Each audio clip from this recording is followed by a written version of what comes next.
Ketika Jokowi melaporkan Bantri. yang masih 8 orang ini, kemudian konon katanya bawa ijazah yang dilipat di map itu, Iya. ya kan? Saya dapat bocoran langsung.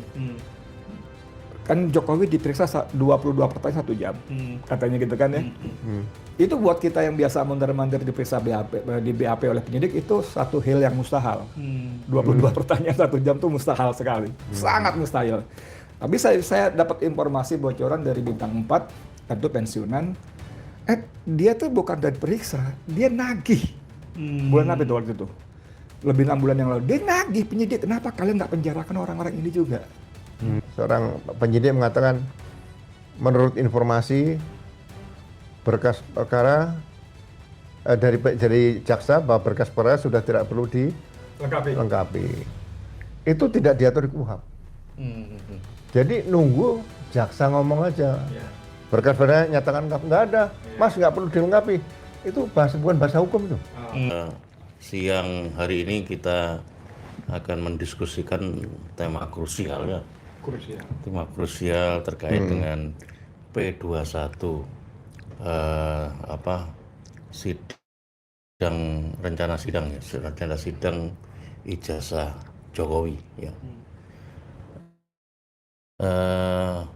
Persoalan ini sebetulnya persoalan yang sudah hampir kurun waktunya itu 1 dekade ya.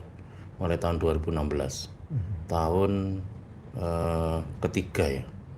Setelah mulai dari pemerintahan Jokowi pertama kali 2014 ya.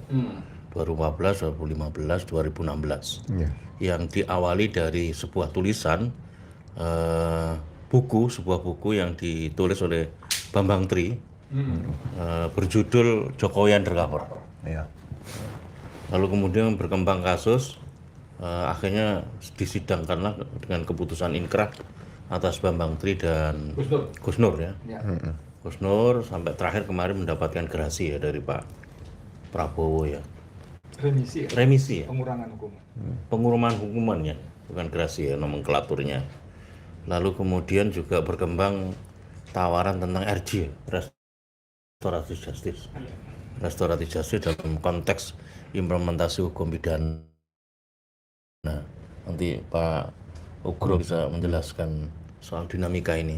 Lalu terakhir yang terbaru adalah P21 yang dibantah oleh kuasa hukum Roy Suryo bahwa ini sudah menyalahi prosedur formal di dalam Kitab Undang-Undang Hukum Pidana karena dianggap waktunya sudah lewat. Harusnya dikeluarkan SP 3, surat perintah pemberhentian perkara. Sekalipun juga Pak Roy juga membantah, kita nggak takut menghadapi ini, kita berani karena kita pengen ujung dari ini semuanya transparansi atau keterbukaan soal benar tidaknya ijazah Joko Widodo. Tetapi Polri, Kepolisian Republik Indonesia yang dalam hal ini direpresentasi oleh Polda Metro Jaya. Polda Metro Jaya menyampaikan bahwa secara formal maupun material sudah ada kecukupan bahwa ini sudah bisa dilimpahkan dari kejaksaan ke proses pengadilan sehingga menjadi terang semuanya. Dan selama 1 dekade publik dihebohkan dengan kasus ini tentu menjadi beban moral tersendiri ya. Apalagi spekulasi yang terkait dengan road to kontestasi politik 2029 ya. Road to 2029 yang spekulasi terkait dengan keberadaan Gibran terutama sebagai sentral dari kekuasaan yang memberikan kesinambungan ya terhadap kekuasaan Joko Widodo selama 2 periode itu menjadi satu harapan lah seperti apa di tengah legasi pemerintahan Joko Widodo yang sekarang dilanjutkan oleh Pak Prabowo Gibran. Nah ini saya kira menarik untuk kita perbincangkan. Hari ini spesial kita menghadirkan senior kita, Pak Komjen Pol Purnawirawan Ugroseno yang sangat terkenal beliau ya. Saya tak bantu ngomong. Komjen itu Komisaris Jenderal Polisi. Iya betul. Maksudnya belum tentu semua orang tahu Komjen itu apa gitu loh. bintang 3 loh gitu loh. Bintang 3 Wakapolri beliau. Kapolri pula gitu. Saya kira, Lanjut. ya, saya kira nggak main-main kalau kita bicara masalah law of enforcement. Apalagi juga kalau kita bicara masalah law of enforcement juga terkait dengan lawmaking proses tentu ya, proses pembentukan perundang-undangan. Makanya kalau Komjen itu masih bisa jadi jenderal polisi. Jenderal polisi. Tapi kalau Komjen Pol itu sudah tidak bisa menjadi jenderal polisi. Oh. Bedanya? Ya karena sudah Pol Komjen. Pol mentok. Polnya bukan polisi, Pol mentok. Bisa aja Pak Bro. Yang kedua adalah Bang Edi Mulyadi, jurnalis senior, wartawan senior, dan saya kira Bang Edi Mulyadi cukup memberikan konsen terhadap persoalan ini dan persoalan-persoalan lain yang terkait dengan persoalan keumatan. Saya akan mempersilahkan kepada senior dulu nih. Oh iya. Senior dulu. Terkait dengan P21 sudah masuk dalam kategori due process of law atau tidak? Gitu. Yang kedua, seberapa kemungkinan intervensi kekuasaan karena dugaan terkait dengan P21 itu adalah terkait dengan publik menilai ini nggak bisa dipisahkan secara langsung atau tidak langsung dengan kekuasaan. Iya. Pak Ugro melihatnya seperti apa ini? Ya, ini kita kalau bicara dari hulu ke hilir atau hilir ke hulu dulu ya.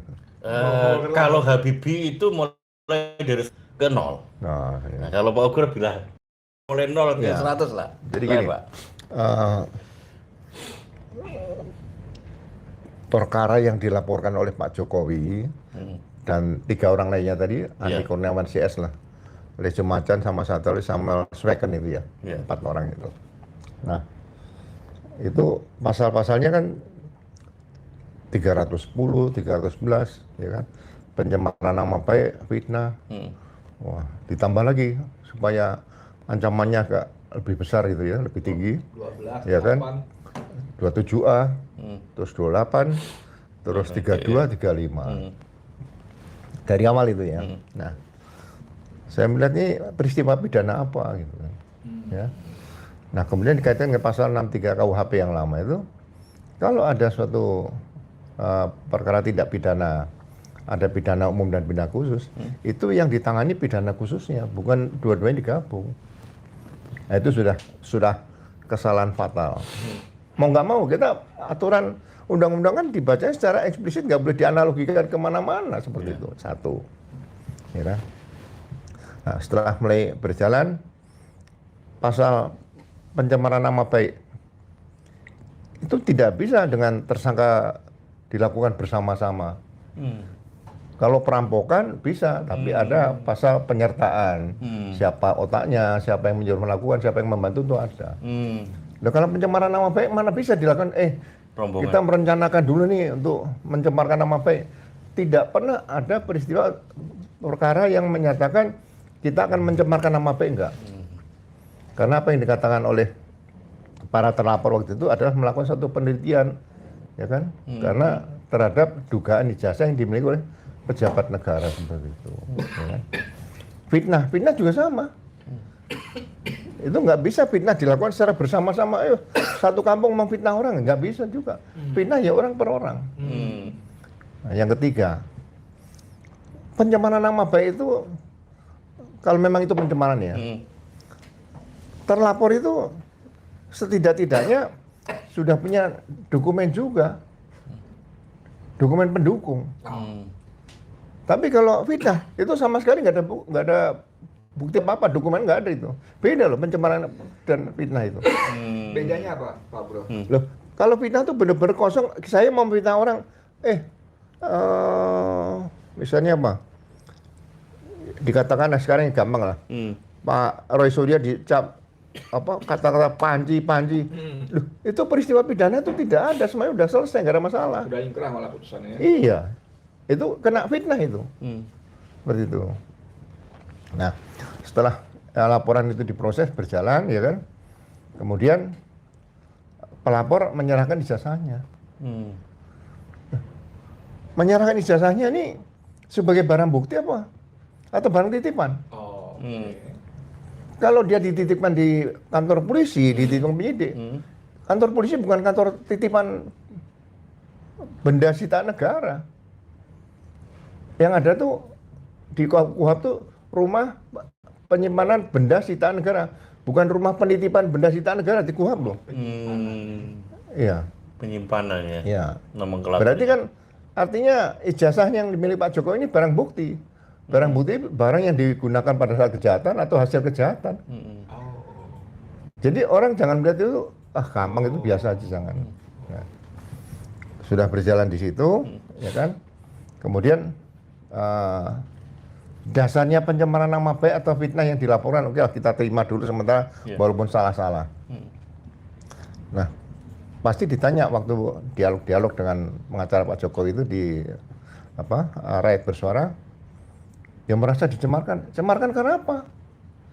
Karena dua ijazah palsu. Nah, udah tahu nggak ijazah itu asli atau palsu?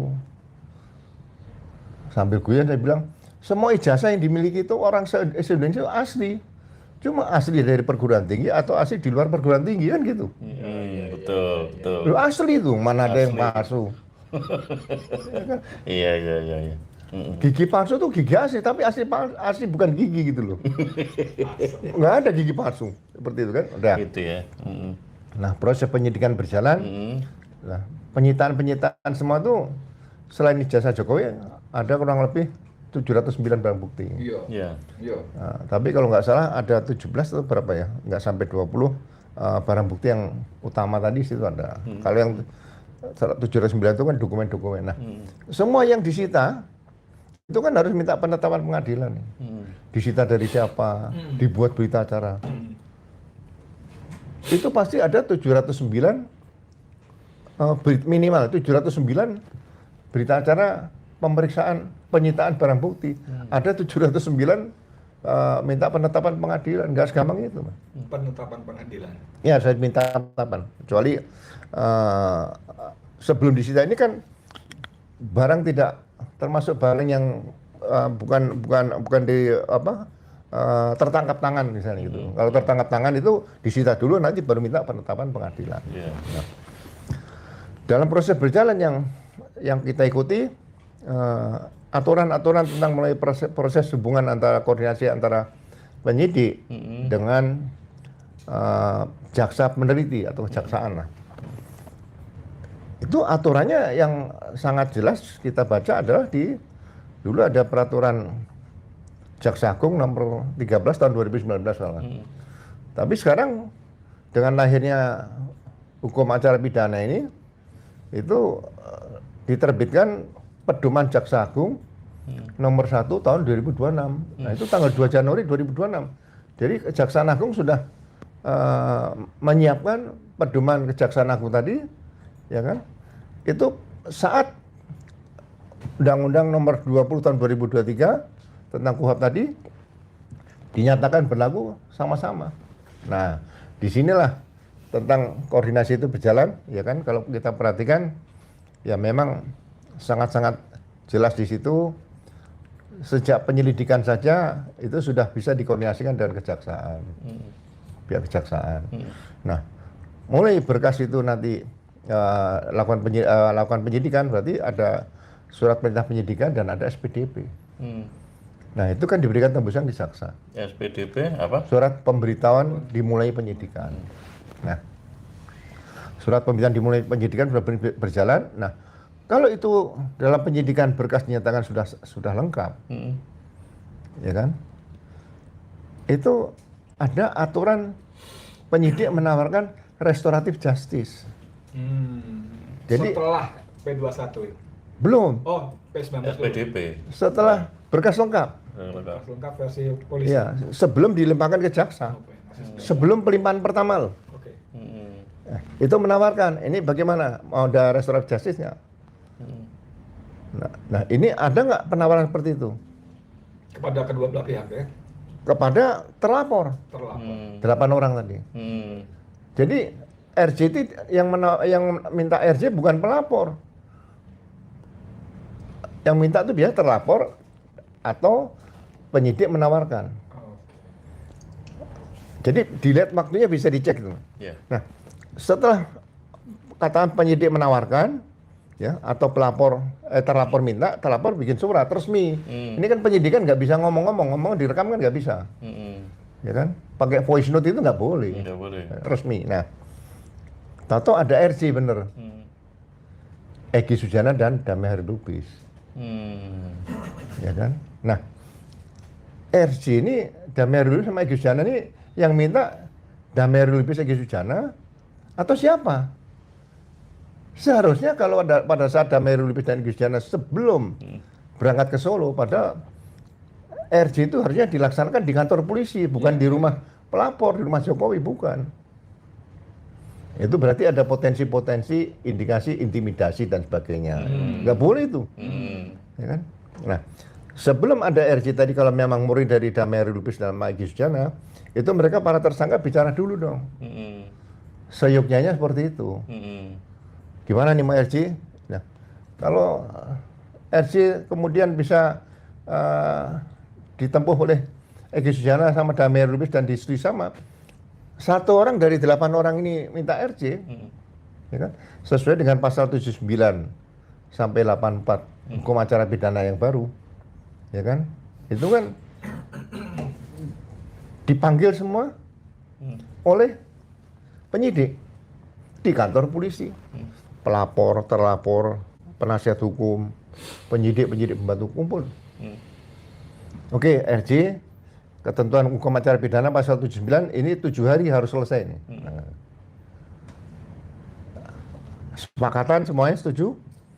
Nah, begitu setuju kan yang Damai Harilubis sama Egy Sujana waktu itu kan setuju nih, ya kan? Begitu setuju, langsung dilanjutkan dengan pencabutan laporan polisi. Bukan pencabutan orang per orang, 2 orang tadi, bukan. Orang polisi, oke. Nah, setelah pencabutan, diterbitkan surat perintah penghentian penyidikan. SP3 ya. Nah, 3 hari. Jadi itu 7 hari. Ini sudah 7 hari atau plus 1 hari lah. Iya. Ya kan? Itu sudah ada SP3. SP3 kan berarti penghentian penyidikan semuanya. Nah, maksimal 3 hari itu harus diberitahu kepada jaksa penuntut umum dan minta penetapan pengadilan. Berarti perkara itu clear, nggak bisa disidangkan kalau menurut hukum acara pidana yang baru. Yang tahun 2023. Iya, Undang-Undang 20 tahun 2023 tadi. 20 2025. 25 ya? Iya, KUHP yang baru. Nah, kan clear. Ya kan? Tapi karena pihak penasihat hukum Pak Jokowi bilang sesuai dengan pasal 361 huruf A, bahwa penyidikan penuntutan yang dilakukan sebelum undang-undang KUHP yang hukum acara pidana baru itu terbit, ya kan? Itu menggunakan hukum acara pidana yang lama. Nah, oke, kita menggunakan hukum acara pidana yang lama. Hukum acara pidana yang lama tidak mengatur restoratif justice. Tapi ada tapinya nih.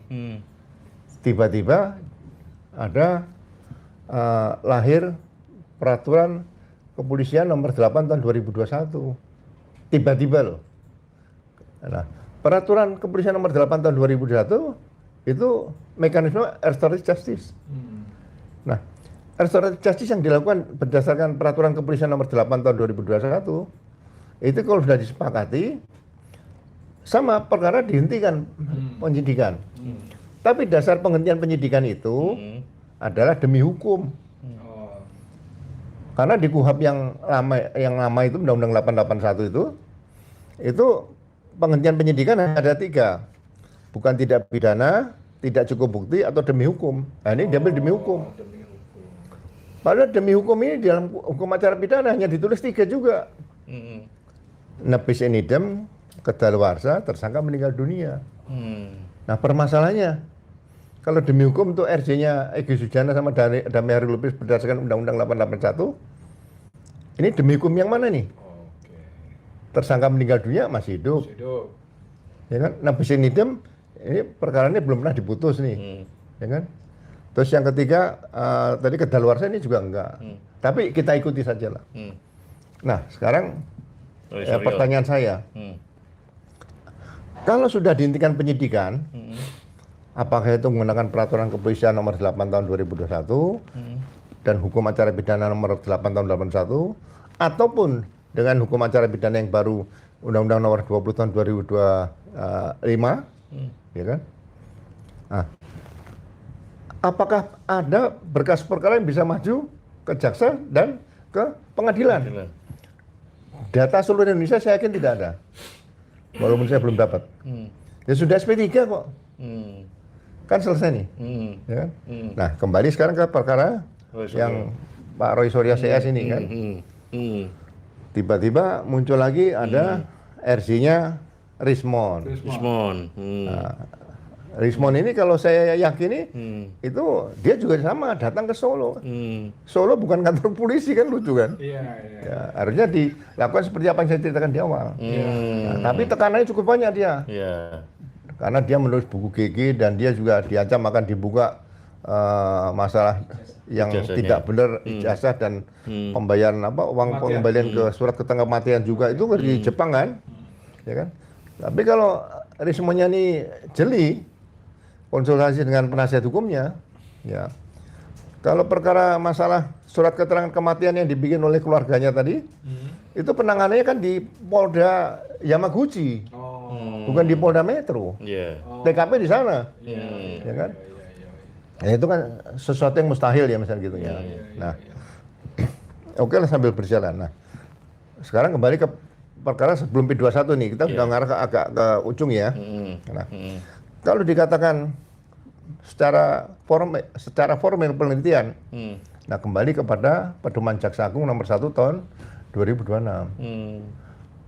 Berkas perkara lebih dari 14 hari tidak dikembalikan, ya. Kan dikirim pertama ke jaksa nih. Jaksa 7 hari meneliti nih. Kembalikan ke penyidik. Ya, kan dikirim tanggal 13 Januari 2026. Ya kan? Berarti tanggal 20 memang katanya ada pemberitahuan informasi pemberitaan awal adanya berkas belum lengkap, jadi P18. Nah, kemudian P19-nya muncul tanggal 26 ke sana. Ya kan? Nah, setelah dikembalikan pada penyidik, 14 hari ini harus dikembalikan ke jaksa lagi.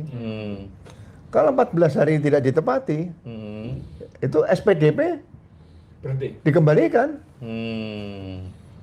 Makanya di situ dalam KUHP dan dalam pedoman Jaksa Agung tadi, kenapa ada waktu 14 hari penyidik melengkapi, 7 hari jaksa meneliti. Nah, kalau 3 kali bolak-balik perkara ini ya jaksa mengembalikan SPDP sama berkasnya kepada penyidik. Baru nanti dilengkapi lagi SPDP baru, penyidikan baru. Nah kalau SPDP baru kan berkas harus dibongkar-bongkar lagi. Itu yang pertama. Ya kan? Makanya ada 14 hari dan 7 hari itu hitung-hitungan kita kurang lebih antara 56 atau 70 hari. Kenapa dalam hukum HAP itu ada hitungan angka 70 atau 56 hari tadi ya Mas, dalam proses penyidikan. Karena ini kan ada hubungannya dengan kalau ada seseorang ditahan. Akan berapa hari dia di dalam nanti, ya kan? Nah, wajib lapor. Wajib lapor itu juga ditentukan. Wajib lapor itu harusnya maksimal ya sama 70 hari. Ini 7 bulan udah. Nah, makanya ya hal-hal seperti ini kan formal nih. Tuh. Nah, oke lah. Sekarang kalau dikatakan seperti itu, kalau misalnya tetap dinyatakan P21, saya tidak tahu yang dipedomani, baik penyidik sama penuntut umum ya. Itu hukum acara pidana yang lama, atau hukum acara pidana yang baru, atau pedoman Jaksa Agung nomor 1 tahun 2026. Kalau saya melihat bersama kawan-kawan, ini pelanggaran formil dan material udah cukup banyak. Nah, menuju kepada isu P21 itu ada atau tidak? Kan ada statement waktu Pak Dirkrim menyatakan, ya kami sudah koordinasi bahwa berkas perkara tidak perlu dilengkapi. Loh, yang berhak menyatakan berkas perkara tidak dilengkapi, tidak perlu dilengkapi itu diatur di hukum acara pidana yang mana dan diatur di pedoman Jaksa Agung 1 tahun 2026 kira-kira bab 3 angka berapa. Saya kan baca-baca itu semua. Ya kan? Memang dikatakan sudah menyatakan berkas perkara ini dinyatakan lengkap, maka dalam tempo 2 hari dia harus memberikan pemberitahuan tadi P21. 2 hari loh, 2 hari kerja loh. Nah kemarin yang dinyatakan di media tanggal berapa itu? Waktu dia ada press conference dia. Tanggal 2 salah. Tanggal berapa itu? Tanggal berapa? 2 ya kira gitu. Itu 2 hari kerja. Iya. Itu di angka kalau nggak salah 42 atau 43 di pedoman itu di bab 3. Nah, kalau misalnya ini P21 betul seperti itu ada surat P21 dilimpahkan. Nah, semua udah dilanggar, yang mau di pedoman yang mana? Makanya kalau saya membaca pedoman tadi, ya pedoman Jaksa Agung nomor 1 tahun 2000, saya nyatakan ya cukup baik lah. Tapi kalau sudah ada misalnya pihak penyidik, ya ini kan ahli-ahli hukum juga banyak menilai kan. Kemudian pihak jaksa peneliti menyatakan berkas itu lengkap. Lengkapnya di mana? Ya kan? Apakah 709 barang bukti itu sudah menyatakan bahwa ijazah itu asli? Nah justru ini nanti kalau misalnya di pengadilan sih nggak ada masalah. Cuma upaya-upaya yang penekanan yang dilakukan oleh kelompok pendukung Pak Jokowi tadi kan ditahan. Loh, sekarang penyidik sama penuntut umum ini independen nggak di situ?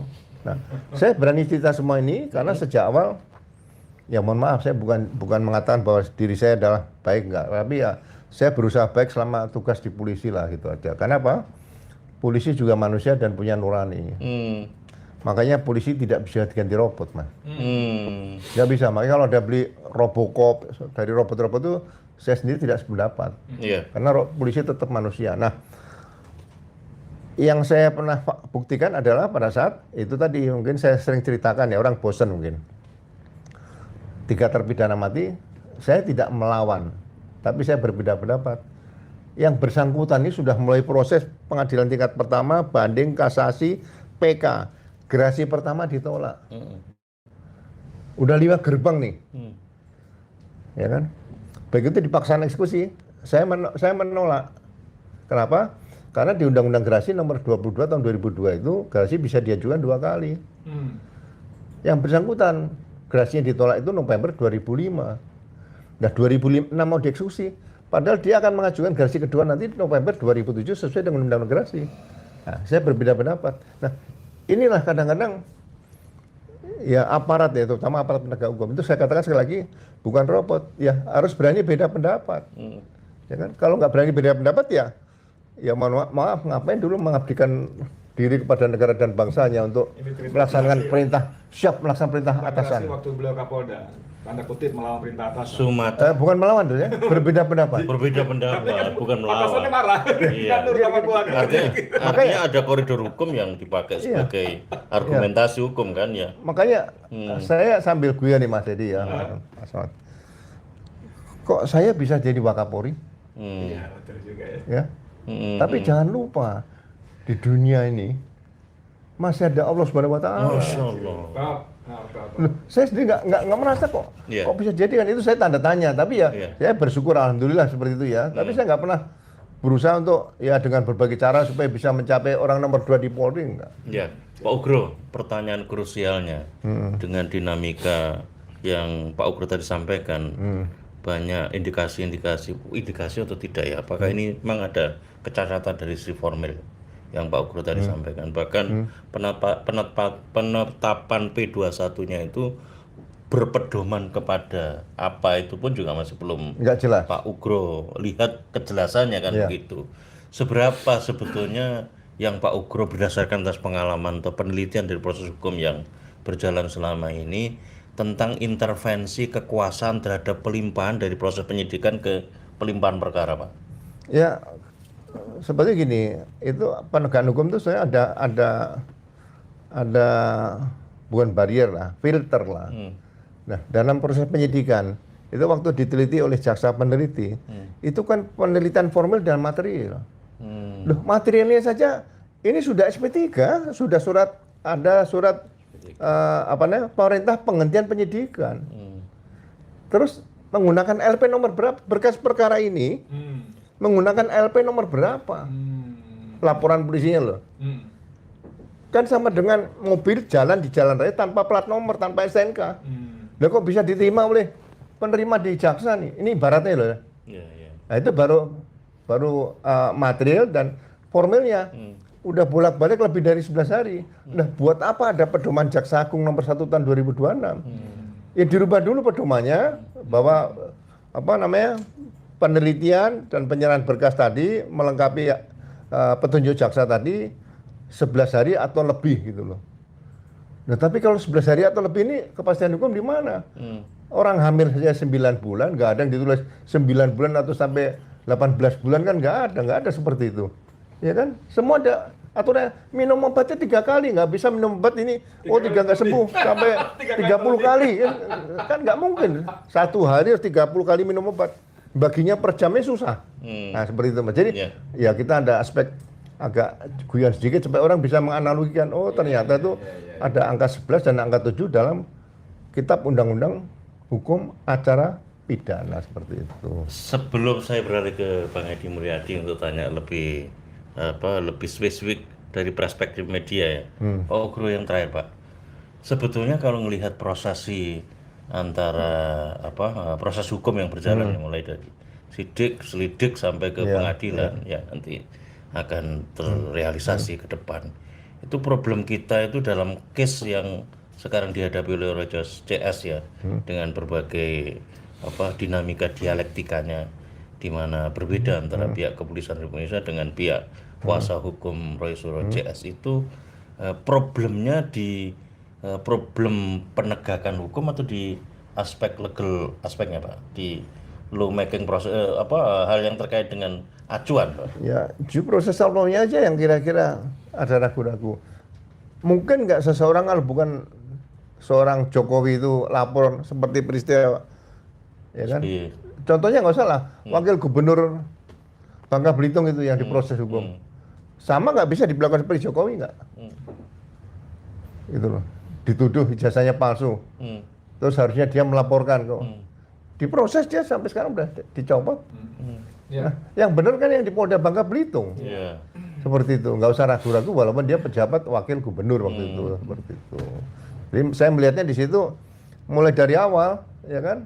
Apalagi penasihat hukumnya yang masih anak muda itu kan, sama namanya saya lupa. Yakob ya. Yakob. Wah nanti presiden akan hadir di sidang pengadilan. Tapi sekarang begitu dengar-dengar isu katanya berkas, ya, presiden tidak akan hadir nanti kan makin gitu, ya kan?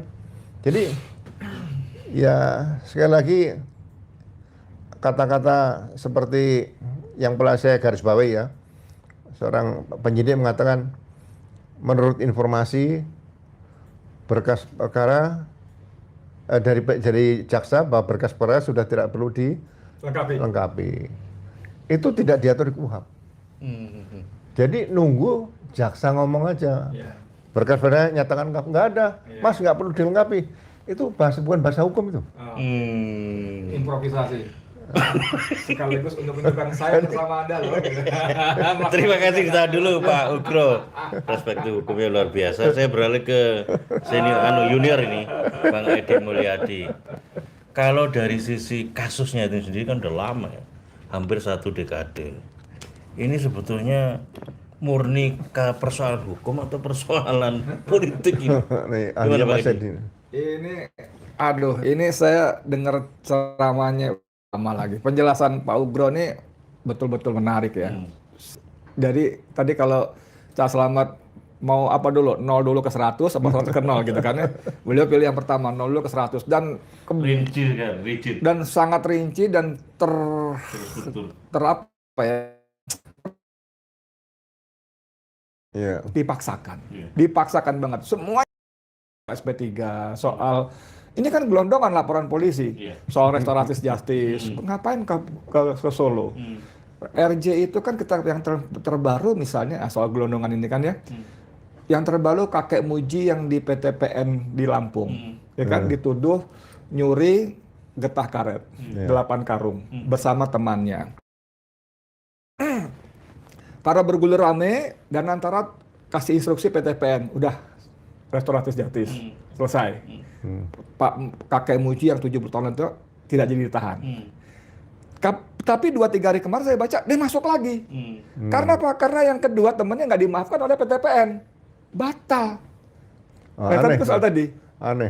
Aneh kan, jadi kalau kita berpegang, saya nggak tahu pedoman-pedoman yang Pak Ugro sebut, ada perkap ini, ada peraturan jaksa ini, kita nggak paham. Tapi bagaimana seorang kakek muji yang karena tekanan publik karena segala macam kemudian jadi bebas dengan RJ, tapi batal karena temannya tidak dimaafkan oleh PTPN, masuk penjara lagi. Padahal tadi kan saya simak baik-baik, Pak Ugro bilang ini kan satu laporan polisi. Kenapa yang 3 bisa dapat? 2 dulu, udah dapat SP3, RJ SP3, kemudian yang lain nggak. Harusnya kan gelondongan. Gelondongan kan? Harusnya gelondongan. Tapi ini bagaimana semua proses yang dilalui ini adalah dipaksakan. Semua peraturan, nanti makanya Cak Slamet nanya, ini yang salah apanya? Hukumnya apa pelaksanaannya? Pertama, hukumnya memang nggak sempurna, hukum buatan manusia kan. Yang kedua, lebih parah lagi, mereka sengaja mengobrak-abrik, melindas semua aturan main yang justru mereka buat sendiri. Saya ngalamin, jadi curhat. Saya ngalamin kan, kasus IKN kan. Bagaimana saya bolak-balik nantangin polisi. Woi, kapan sidang, woi? Saya bilang gitu kan. Penyidik saya, kelamaan nih, gue capek di dalam nih. Ntar bang, belum P21 bang, segala macam itu. Begitu P21, saya berkasih sampai, saya juga dibawa ke kejaksaan. Di borgol, masuk berita televisi, mertua saya nangis kan lihat menantunya di borgol pakai rompi gitu kan. Udah situ baru proses sidang dan sebagainya. Nah ini kan aneh gitu loh. Jadi kalau kita di ujung cerita ini misalnya cerita soal P21. Ini kan P21 sudah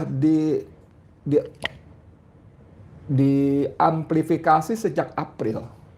Para termul yang salah satunya Jakob Hasibuan tadi anti April P21. Pertanyaan saya yang awam, lu tahu dari mana P21 bulan April waktu itu? Itu tahu dari mana? Kecuali bahwa para penyidik itu dalam satu koridor dengan mereka dapat perintah. Ketika Jokowi melaporkan Bang Tri, yang masih 8 orang ini, kemudian konon katanya bawa ijazah yang dilipat di map itu, ya kan? Saya dapat bocoran langsung. Kan Jokowi diperiksa 22 pertanyaan 1 jam. Katanya gitu kan ya. Itu buat kita yang biasa mondar-mandir diperiksa di BAP oleh penyidik itu satu hal yang mustahil. 22 pertanyaan 1 jam itu mustahil sekali. Sangat mustahil. Tapi saya dapat informasi bocoran dari Bintang 4, tentu pensiunan. Dia tuh bukan dari periksa, dia nagih. Bulan apa itu waktu itu?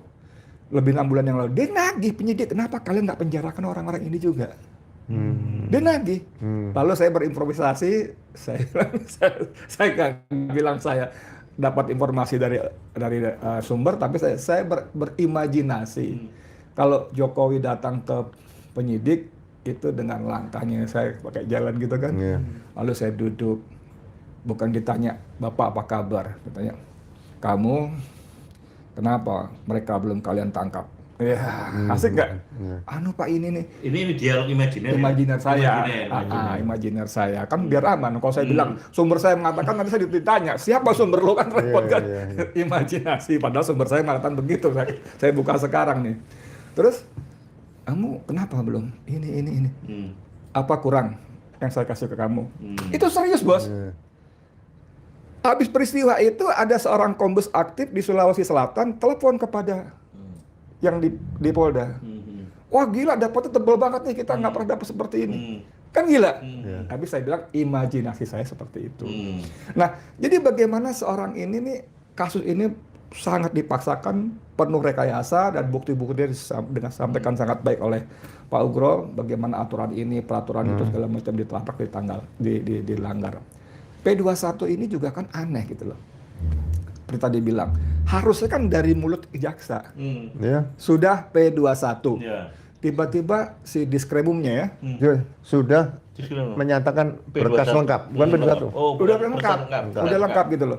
Dua hari kemudian diberikan surat dengan kode administrasi P21. Sudah ada P21-nya? Belum ada. Nah iya, makanya kan aneh kan. Jadi memang kalimatnya kan itu tadi beliau dengan bagus ini bukan pendapat hukum. Nggak ada kalimat dalam KUHP atau apa segala macam berkasnya sudah dianggap lengkap. Nggak ada. Yang ada jaksanya bilang sudah lengkap P21. Udah. Jadi bagaimana ini benar-benar dipaksakan, dan ternyata kemarin saya baca Roy Suryo bilang nggak ada, sampai sekarang nggak ada gitu loh. Ini kan menyangkut nasib orang. Bagaimana mungkin selembar kertas yang namanya P21 atau apapun yang akan sangat berpengaruh pada nasib orang itu sampai sekarang masih antah barantah, gaib sebagaimana awal kasusnya ya ijazah itu. Jadi kalau Cak Slamet kembali baru ke pertanyaan yang tadi, ini kasusnya bagaimana? Saya nggak bisa tidak, ini saya ingin mengatakan ini penuh dengan intervensi politik. Nggak bisa nggak. Kalau ngomong soal hukum udah berantakan dari awal. Udah berantakan dari awal, ini intervensi hukum. Dan saya kira sekarang Jokowi pada posisi no point to return. Nggak ada di titik balik. Karena dia udah terlanjur. Mungkin dia berpikir dengan melaporkan Roy dan kawan-kawan, mereka akan kecut, nangis-nangis, menghibah-hibah, minta ampun, segala macam. Ternyata faktanya, qadarullah, Jokowi salah pilih lawan. Orang-orang 5 orang ini khususnya orang-orang yang wah dahsyat sekali. Saya harus mengakui mereka dengan izin Allah sangat luar biasa, dan akhirnya Jokowi ragu-ragu. Saya juga nggak tahu P21 ini, mungkin Pak Ugro yang bisa punya perspektif gambar lebih besar. Saya wakili nanya nanti. Ini mainan siapa narasi ini? Itu yang mau saya tanyakan. Ngomong saya. Nah, siapa sih yang paling diuntungkan dan siapa yang paling dirugikan kalau prosesnya berlanjut? Dia salah ngundang wartawan di narasumber begini. Naluri nanyanya muncul juga akhirnya. Ini permainan siapa, Pak Ugro? Apa motifnya gitu loh? Karena dalam persepsi awam saya, kalau sampai ini maju ke persidangan, Jokowi bunuh diri, tanda kutip. Karena dia akan dipaksa untuk menunjukkan ijazahnya. Misalnya orang akan mengatakan seperti pendapat Refli misalnya pernah mengatakan, salah kalau nanti masuk ke persidangan, nanti materinya bukan soal ijazah palsu, tapi soal pencemaran nama baik, fitnah dan sebagainya, ya kan? Sementara teman kita satu lagi, Ahmad Wasidudin, enggak, ini soal ijazah gitu loh. Tapi katakanlah lewat versi Refli misalnya waktu itu ya, akan bergeser kepada pencemaran nama baik, kan tetap akan disebut kalau dimaksud fitnah. Benernya gimana? Di fitnah nggak punya ijazah, ada toh ijazahnya. Kan tetap harus ditunjukkan. Maksud saya kalau ini jadi maju, ini kan jadi killing field-nya ladang pembantaiannya buat si Jokowi gitu. Nah, monggo saya kembalikan lagi. Karena beliau bertanya, saya coba dokumentasikan lebih akademis. Jadi pertanyaannya begini, bukan siapa yang paling diuntungkan, tapi bagaimana membaca politik hukum. Nah, ini kan lebih akademis ini. Politik hukum atas kasus Roy Suryo itu kalau memang akhirnya P21 dilimpahkan ke pengadilan, proses itu berlanjut. Arahnya gimana, Pak? Ya, yang pertama ini mungkin pemikiran imajiner juga nih, Mas. Ya. Pemikiran gila-gilaan ini. Gini. Ya, Pak Jokowi ini masih belum kenyang. Belum kenyang apa? Dia masih pengen makanan yang berupa memenjarakan orang itu nikmat. Betul kalau begitu. Ya kan, Bambang Tri, Gus Nur. Iya, belum kenyang ini, gitu loh. Ya. Jadi berangkat dari situ, mungkin habis ini beliau akan pesan lagi nih, ya, tolong hakimnya nanti, hakim yang kalau misalnya maju nih, hakim yang menyidangkan berkas perkara Bambang Tri dan Gus Nur. Majelisnya ya. Loh iya, pasti kan itu bisa dia. Kemarin nggak bisa dilakukan, ini bayar situ. Nah, tapi kalau ini free and fair dalam dalam penyidangan nanti, ya kan, ya seharusnya dari awal begitu jaksa membacakan dakwaan, ya, mulai dari fakta sidang mulai dibuka, ya ditanyakan oleh penasihat hukum dari Mas Roy Suryo saya dan kawan-kawan Dokter Tipa, mohon izin Pak Hakim, bisa nggak ini pencemaran nama baik dan fitnah ini kan berdasarkan dugaan ijazah palsu. Nah, dihadirkan pertama adalah pemilik ijazah tadi, hadir nggak? Nah, dari situlah nanti baru para ahli juga bicara di situ, tunjukkan Nah, itu bisa difoto publik. Tapi nanti bisa juga seperti sidangnya Mas Hasto sama Tom Limbong, tidak boleh diliput. Ini kan aturannya seperti itu. Yang teroris ini, tapi sidang biasa yang kepala negara seperti itu terus. Bukan sidang susila ya? Iya, bukan sidang susila juga, bukan sidang anak-anak gitu kan, seperti itu. Jadi ini nanti masih hal-hal yang goib atau yang mustahil ini akan terjadi mulai dari awal penyidikan, penuntutan yang mengabaikan pedoman Jaksa Agung nomor 1 tahun 2026 sampai nanti pengadilan. Gitu. Jadi nanti akhirnya ya mohon maaf kalau saya berani ngambil kesimpulan sementara. Setelah proses selesai baru nanti Pak Presiden memberikan amnesti atau abolisi. Tapi kan ini bahaya. Kebebasan menyampaikan pendapat yang dilindungi pasal 28 Undang-Undang Dasar 45, tapi ya kan didukung penelitian yang ilmiah, tapi dikriminalisasi dengan cara-cara seperti ini. Nah, kalau ini benar-benar dilakukan, kepercayaan dunia internasional terhadap Indonesia runtuh. Akhirnya dolarnya lari jauh lagi nih, bahaya bagi saya nih.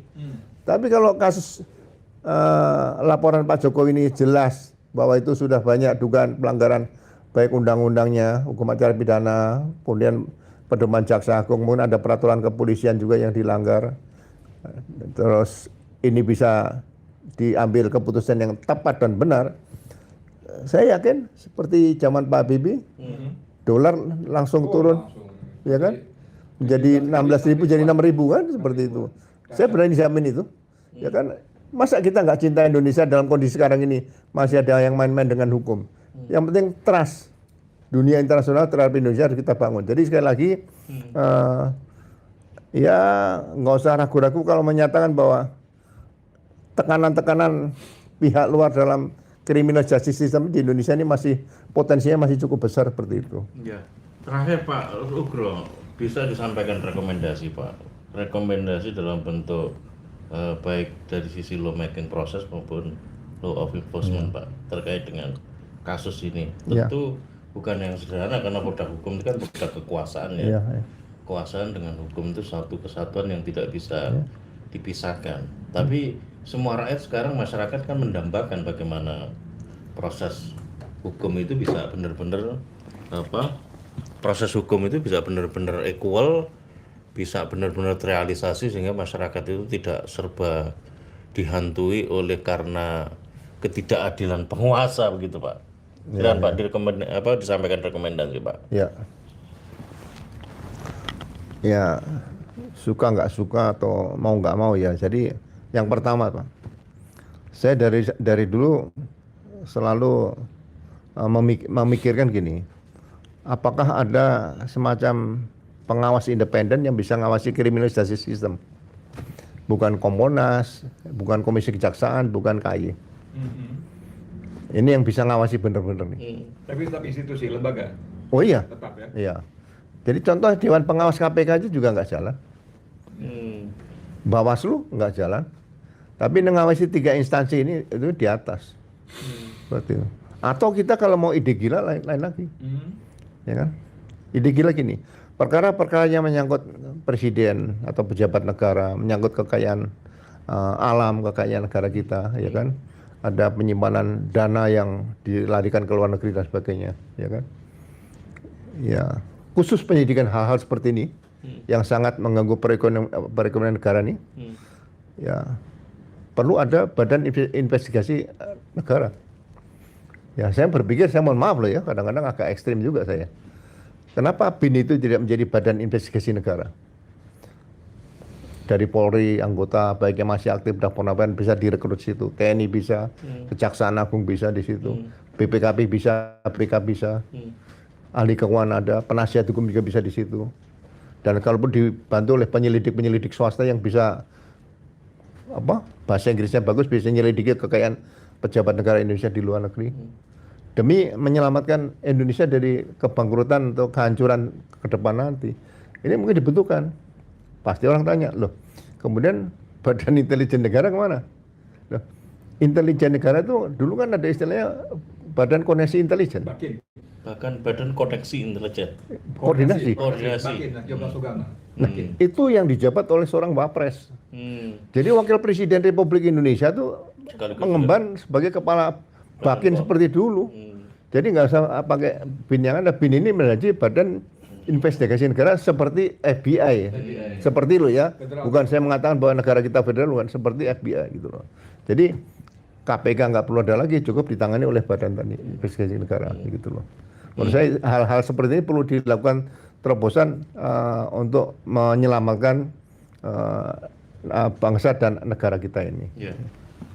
Bang Edi, mungkin ada terobosan terkait dengan persoalan kegelisahan masyarakat, saya kira. Ya, kalau saya lihat sih sebetulnya gaduh dan bagaimana hukum dibuat jungkir balik ini hanya untuk kepentingan melayani seorang laki-laki bernama Joko Widodo. Itu betul-betul, dan sungguh buat saya kalau ketika dia berkuasa, tanda kutip, masih bisa dimaklumi, bukan disetujui ya, bahwa dengan kekuasaannya dia bisa mengatur semuanya dengan uangnya segala macamnya. Tapi setelah dia 1,5 tahun lengser, dia tetap mampu berpola seperti ini gitu. Tingkah pola seperti ini, dan memang presiden tidak boleh mengintervensi proses hukum, ya. Tapi presiden sebagai kepala negara, kepala pemerintahan, kan dia punya kewajiban untuk memastikan hukum berjalan dengan adil. Punya kewajiban. Yang namanya polisi, menteri kehakiman, apalagi sekarang hukumnya banyak hamnya ya, hukum-hukumnya itu ya. Lalu jaksa, kan semua anak buah dia. Anak buah dia bisa perintahkan, bukan suruh bebaskan Roy Suryo, bukan suruh tangkap Jokowi, bukan. Dia bisa perintahkan polisi dan penegak hukum yang lain, kalian bertindak, berlaku secara profesional, penuhi aturan main semuanya. Jangan macam-macam, jangan neko-neko. Beri lapor pada saya dan buat prosesnya murah, cepat, transparan, akuntabel. Itu bisa. Tanpa harus perintahkan, Roy bebasin, ini yang nggak usah. Tapi dengan guidance seperti itu dan diikuti dengan pengawalan yang benar, ini kasus remeh-temeh kok. Tadi Pak Ugro dengan sangat bagus menjelaskan semua bagaimana aturan semua ditabrak sesuka-sukanya. Polisi yang punya, tadi ada perkap segala macam, kan dia yang bikin. Tapi dengan begitu dia bisa apapun lakukan. Nah, jadi pada kesempatan ini saya betul-betul berharap Presiden Prabowo Subianto, please lah Pak gitu loh. Karena saya ngomong dari Orsadal, orang sangat dalam, Pak Ugro, bukan Ordal. Orsadal. Bukan sangat-sangat dalam. Oh iya, Orsasadal itu. Saya tanya, bos, ini presiden tahu nggak sih soal ijazah Jokowi? Saya bilang gitu. Gimana sebetulnya? Ketawa dong, hahaha, gitu. Gimana ketawa gitu? Ya emang nggak ada ijazahnya, Kang, dia bilang gitu. Iya. Kan saya tanya, presiden itu kan punya semua alat. Intel aja ada Intelkam, ada Intel Kejaksaan, ada BAIS, ada BIN, dan segala macam. Banyak sekali, belum lagi lembaga-lembaga lain yang shadow gitu ya, yang bisa dikerahkan. Itu semua kan bisa, dan urusan itu jangankan Intel macam gitu, kita yang awam aja bisa tahu. Paling gampang, wajahnya kan beda, bos. Wajah Jokowi sama wajah yang dipoto itu kan beda. Mau dilihat dari sisi apapun, nggak usah pakai face recognition segala macam lah gitu, ilmu-ilmu yang mesti belajar. Kita secara kasatnya mata deh beda. Nggak pernah dalam sejarah Jokowi mulai jebrot lahir, kalau ada fotonya maksud saya, sampai yang foto terpublikasi di publik, terus sampai ijazah, sampai sekarang dia pensiun, nggak ada sama-samanya. Belum lagi kalau kita baca analisisnya Dr. Tifa, apa segala macam itu, ilmu ini, jarak ini segala macam itu, nggak ada. Itu aja paling gampang gitu loh. Paling gampang itu aja. Nah, maksud saya, bagaimana negara 284 juta penduduk ini punya sekian menteri, punya kepala badan, punya kapolri segala macam, kok bisa luluh lantak hanya karena selembar ijazah? Nggak pernah ada gitu loh. Sekali lagi Pak Presiden, mohon please, kasihan kami Pak rakyat Pak, karena kami terkuras energinya, konsentrasinya, apa segala macam, khususnya para yang terlibat ini. Kang Rijal Fadila tuh Jakarta Bandung loh, 7 bulan loh, hanya untuk lapor loh. Dr. Tifa segala macam, aduh itu luar biasa. Please ya, gini loh, saya mau bilang, Pak Rasulullah tuh bersabda, kalau pemimpin memudahkan urusan rakyatnya, Allah akan mudahkan Pak urusan pemimpin itu. Tapi kalau pemimpin menyusahkan urusan rakyatnya, maka Allah akan susahkan dia di akhirat Pak. Nauzubillah min dzalik. Mboten, ngiten mawon.